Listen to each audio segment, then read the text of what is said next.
goodness, I thought I did. It says viewers. So we're just now live. We are just now live.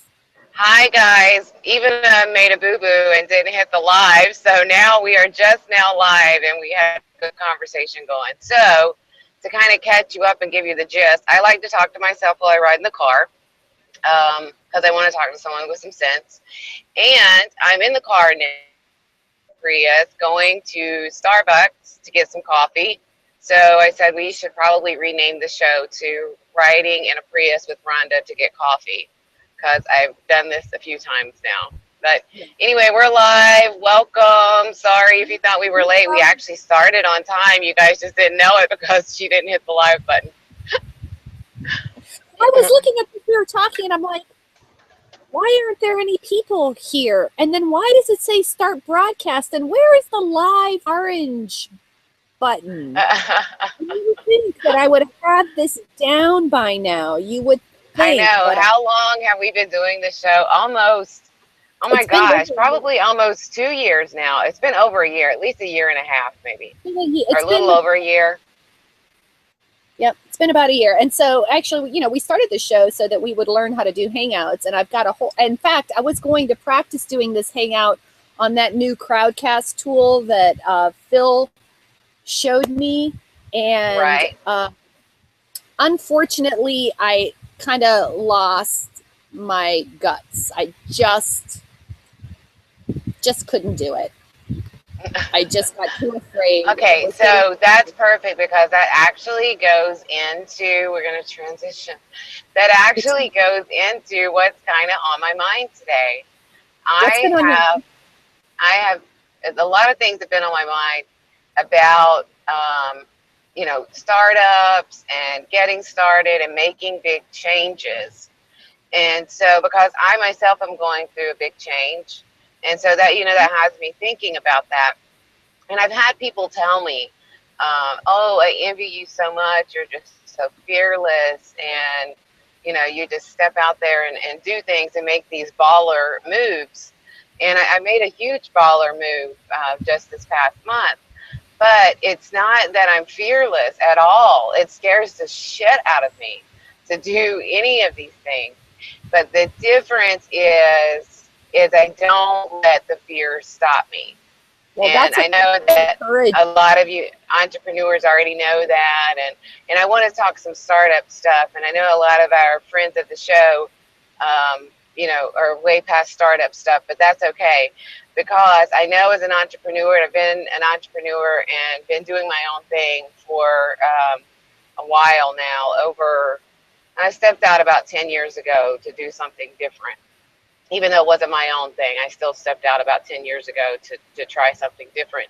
But I've started over and launched new programs and, made baller moves to start it all over again and start fresh with something different. So I know as entrepreneurs, we're constantly starting over and doing new things.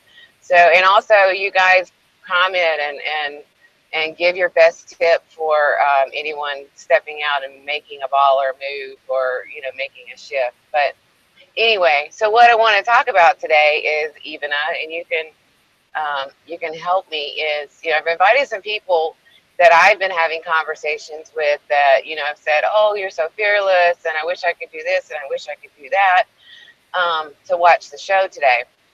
If they're not on, I'm going to send them the replay. So what I want to talk about is like talking about these, when you are in like a 9-to-5 job and you really want to live your passion, no matter what it is, how do you get past that fear to push on through and just do it so that you can live your passion, make money from it, and just get past that fear? Because the fear is natural. If you weren't scared to death, your dream probably isn't big enough. No, right. I hear you. Yeah. So are you asking how you get past the fear? Or are you going to tell us how? Yeah, so let's start there. Yeah, let's start there. It's getting past the fear. A lot of it, too, has to do with, most entrepreneurs, and you had said this when we were at Be the Change, most entrepreneurs develop their businesses out of necessity. Either they were laid off from a job or quit a job or were fired, and they needed a way to make money, and they weren't finding jobs any other way, so they had to kind of create a job. So what you said at Be the Change was that you're not going to replace the income you you're not going to replace the income you have until you no longer have it. So that's kind of what happens is, a lot of people are kind of forced to kind of live their dream or try to develop it once they lose that income. But when you're not forced to lose your income, you haven't been laid off or whatever, and you're in your 9 to 5 cushy corporate job or whatever it is a huge step to step out, not knowing how much money you're going to make, when it's going to make money, if it is going to make money, or whatever. So I know that's a real fear, and it's natural and it's normal, but you shouldn't let it stop you. So anyway, I'll give my tip and then you can give yours. My tip would be, because I totally understand, when I started doing stuff on my own, I was actually laid off from a job. So I lost the income. But I could have went out and got another job because I had a nursing degree. So I could be a nurse, anywhere. They're hiring. But that's not what I wanted to do. So I decided that I would stay at home. I wanted to be home with my kids, but we needed 2 incomes to survive. So I did some jobs that I really didn't like. I did, those crazy commercials you see at night where people are selling knives that will cut tires and then you can go cut a tomato with them, right. Those kinds of things. Yeah. I took phone orders for those types of night things. I would have guys call me up and ask me what I was wearing. And I mean, it was a horrible job and I hated it. And back then, now, if I had that job and they asked me what I was wearing, I would say khakis.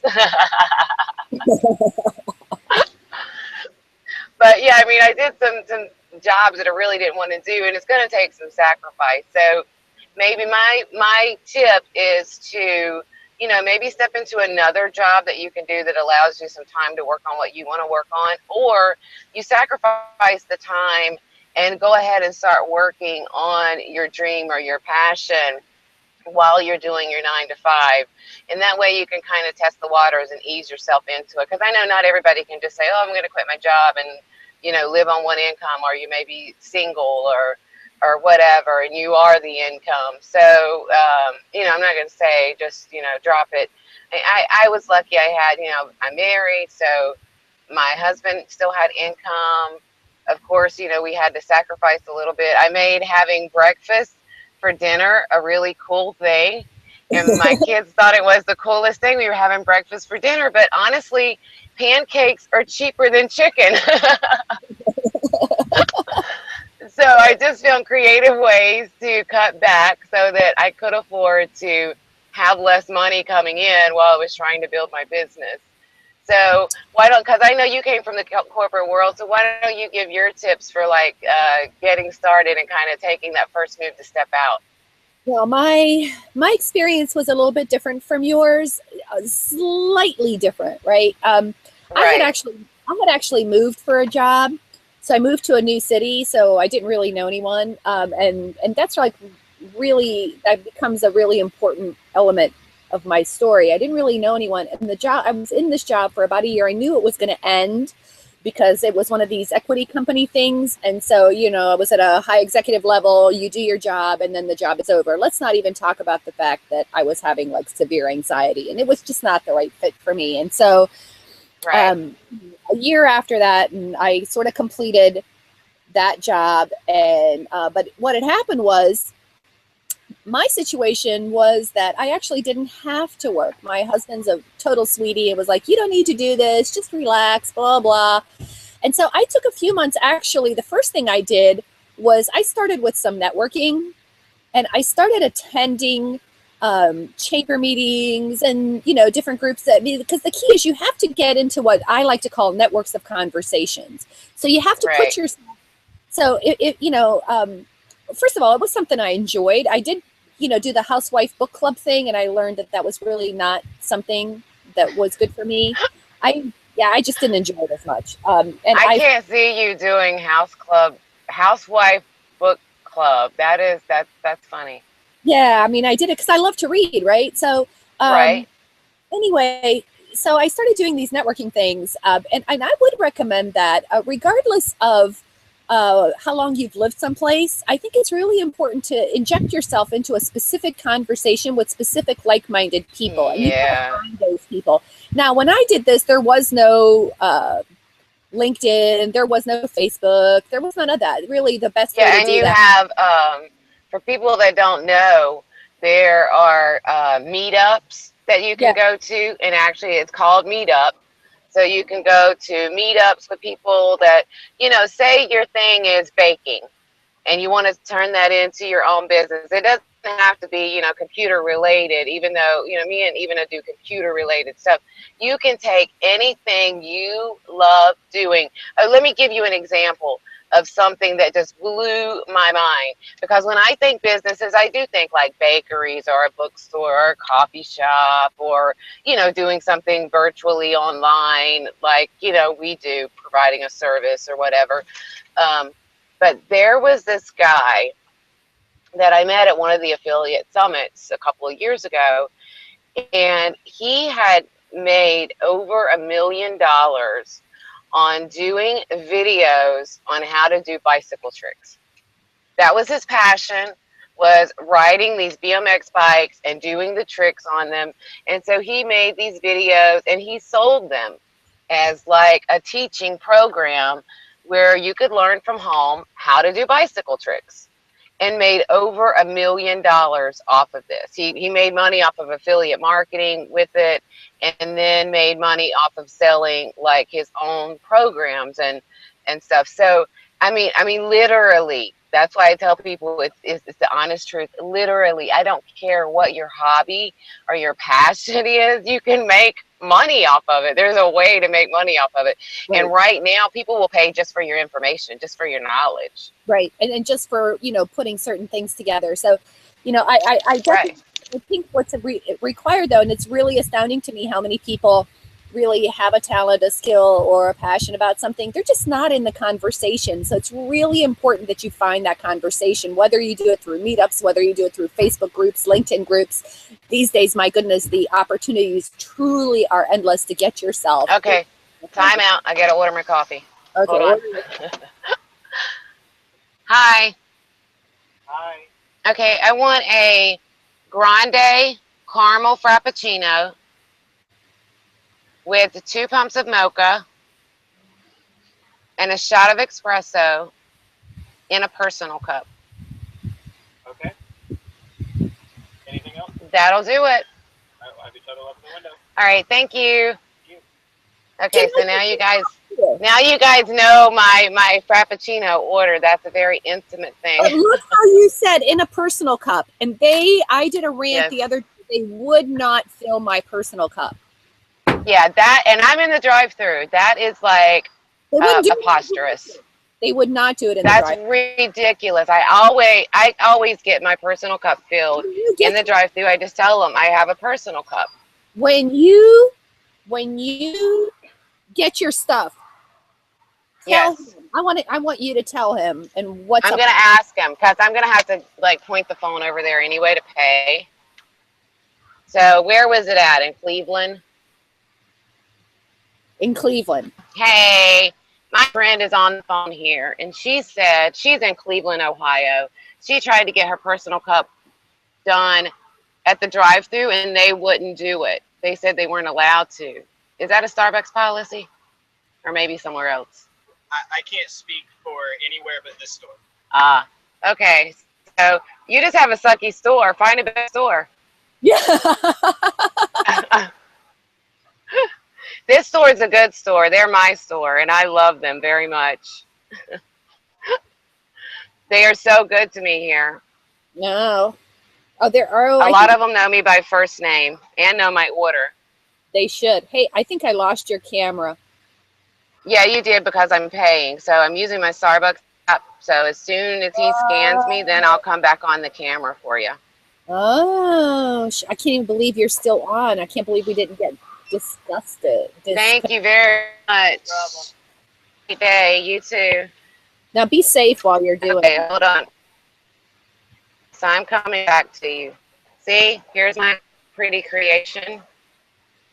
There's no one directly behind me. I can play Well, a minute. while you're taking care of Let that, me get situated. you get situated while I feature Albert's comment, who is a regular. Okay. Yes, please do. He says, seems like most men don't hang out if you're not discussing a particular subject. But he's always happy to be here, regardless of what. So, Albert, what you're saying, in other words, is if we're not talking sex, no one's going to be here. Is that what, Albert?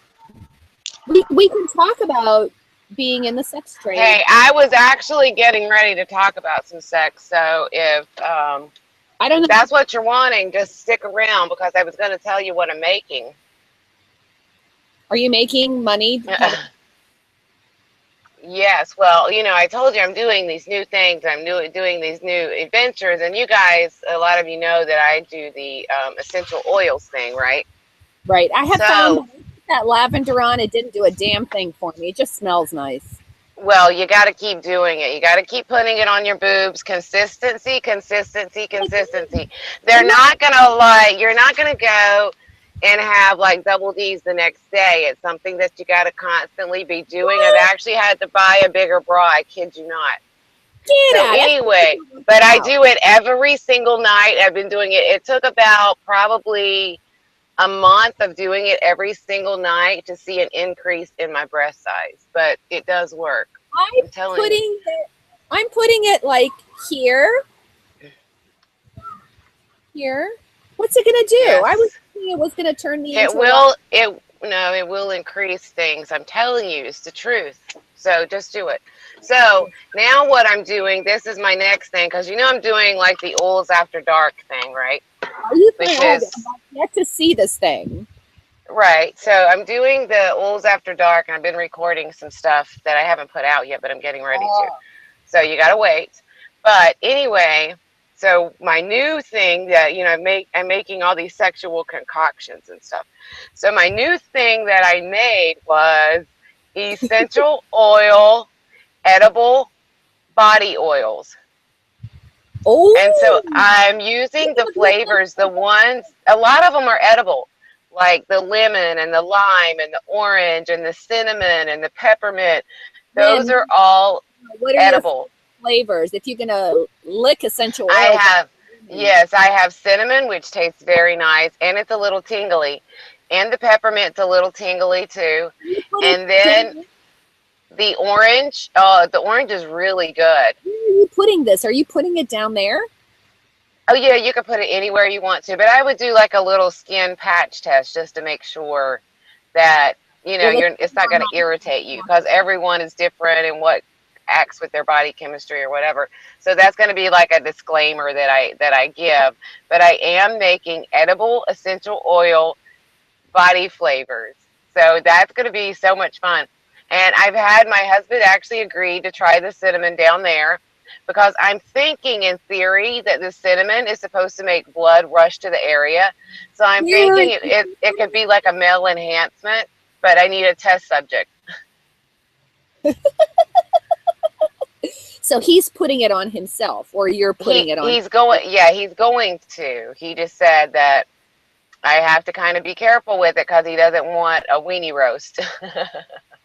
I actually have a story about that I'm not going to completely share. Oh, no. On YouTube. But I know what you're saying. It should be fun. So anyway, that's something I'm stepping out and doing, and it's a passion of mine. I like to talk about sex. You know that. If you hang around me for 10 minutes, I'm going to be talking about sex in some form or another. So I'm stepping out and living my passion, and this is just something that I can do and put my own little twist on it and kind of do it my way. And so that's what I'm doing. I'm a little nervous about it because, I don't want to be taken as like this blonde bimbo sex fiend or whatever, because that's not me. I want people to realize I do have a brain. But I want to share how real people can use these essential oils. I'm using them in my everyday life, and that does include my sex life as well. Well, you can be like, remember what's her name? Deborah Kagan from Be the Change. She kind of talks about mojo. maybe I'll have to put a little secret stage. I'll call it the red light stage, and it'll just be sex advice for entrepreneurs. You know, There like you go. There you go. Exactly. Because most of us are home during the day, and we could spice things up during the day while the kids are at school. And that's what my kids are older now, so I don't really have that. Which I mean, I still have my son at home and he goes to school. But like me and my husband used to get really creative when our kids were younger. We didn't want to send them to babysitters or whatever. And then my stepson would come over just on the days my husband was off work. So, of course, you know, we didn't want to take those days and have like a date night when it's the time that he's going to spend with his son. So we would get creative and do day dates. So we would go and have breakfast or go have lunch together and then come back home and the house is empty because the kids are at school. It's like free babysitter. So when you're an entrepreneur, you have that that flexibility that date night doesn't always have to be at night.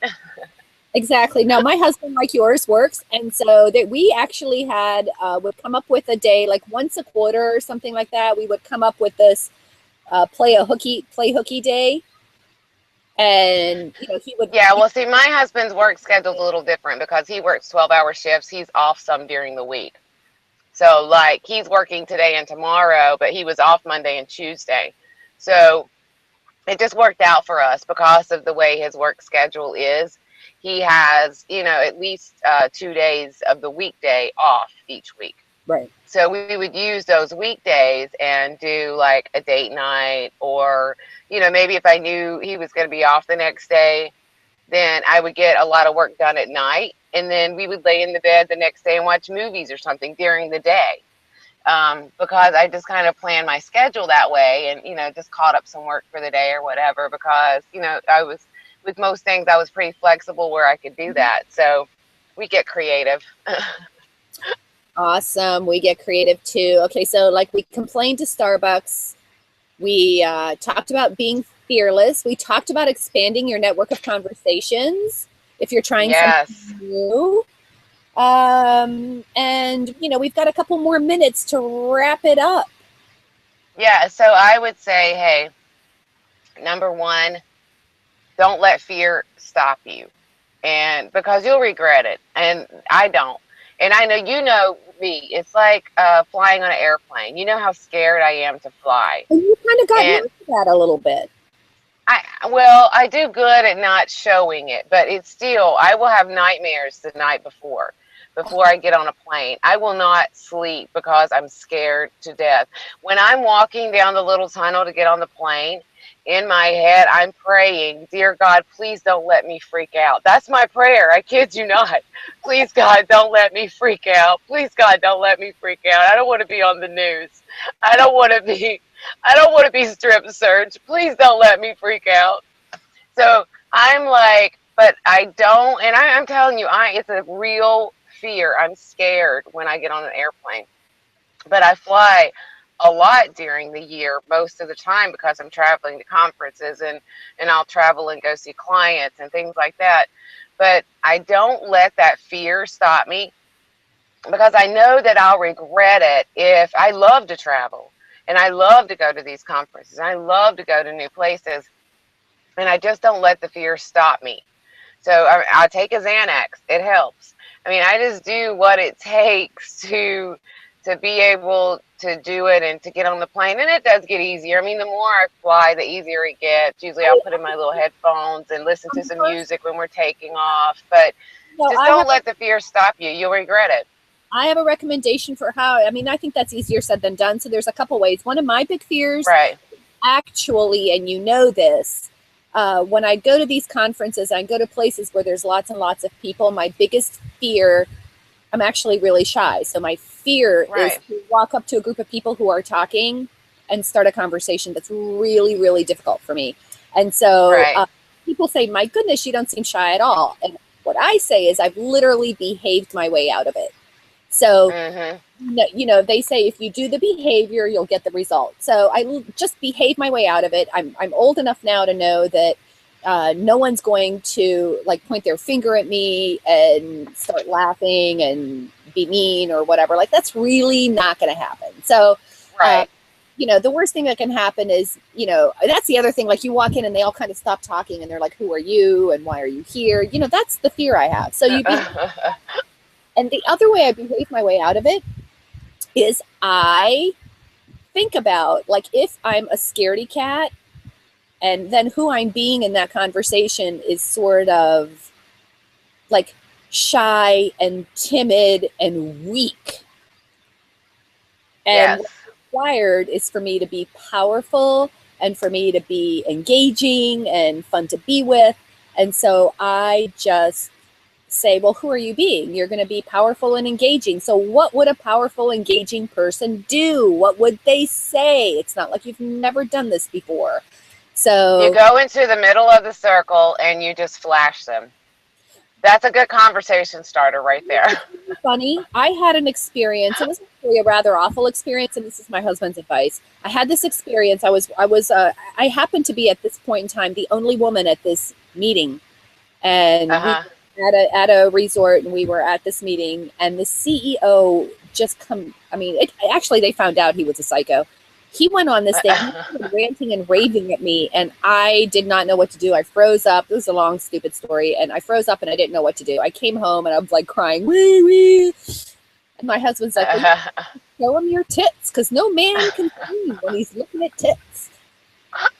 I'm like, that's the quickest way to shut a guy up, right there. Just show him your tits. I love that your husband said that too. He said that, but I was like, you know, I don't think that that's really what you would have wanted me to do in real life. Yeah, probably not, but he has a really good point. Hey, just have a picture of someone else's tits and flash. I like that. I should be carrying that around with me. I will definitely. I know. And guys respond to tits, that's for sure. I was riding with my brother one day, and he got pulled and was getting a ticket, and so the cop goes back to his car to write the ticket, and my brother's like, why don't you help me out here? You know, show a little boob or something. I was like, no, my tits are reserved for getting out of my own tickets.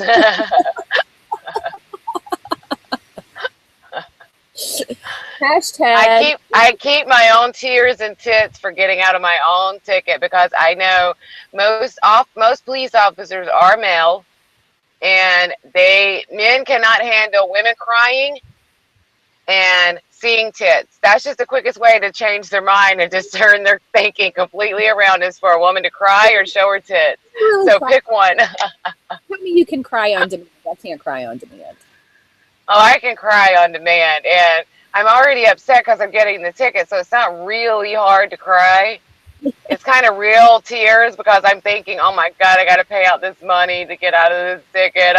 So the water faucet will turn on quickly. None of that ever works for me, in the same way that I can't get a guy to ask me to dance or buy me a drink, and that's just been the way it's been forever and ever. The whole getting out of a ticket in that way has never worked for me either. I try. It has for me. The crying has definitely worked for me. I don't know about the boobs, really. I mean, not that I'm not above trying. You know, I usually will pop a couple buttons down when the cop's coming up, but but I always turn on the waterfall and start crying, and that has gotten me out of a ticket. But I did have one really cold-hearted dude who gave me a ticket. I'm crying. I'm talking about, I am crying and begging, please don't give me a ticket. Please don't give me a ticket. And he was just cool and calm as a cucumber. Okay, ma'am, I'll be back in a second. Your license and registration, and just, you know, cold-hearted man. Wrote me the ticket, come back. I'm still crying. And this man didn't even crack a smile. He was cold-hearted. Some of them are cold-hearted. Didn't even give you a Kleenex. He didn't even give me a Kleenex. Gave me a ticket, and that was it. And you could have used that. No, I should have wiped my tears with the ticket. Oh, my God. We got to let these people go back to work. Thanks for hanging out with us. We do. Stop being afraid. Don't be a fraidy cat. Step out. Step out. Make a change. Do something big. Make a baller move. Baller move. I like it.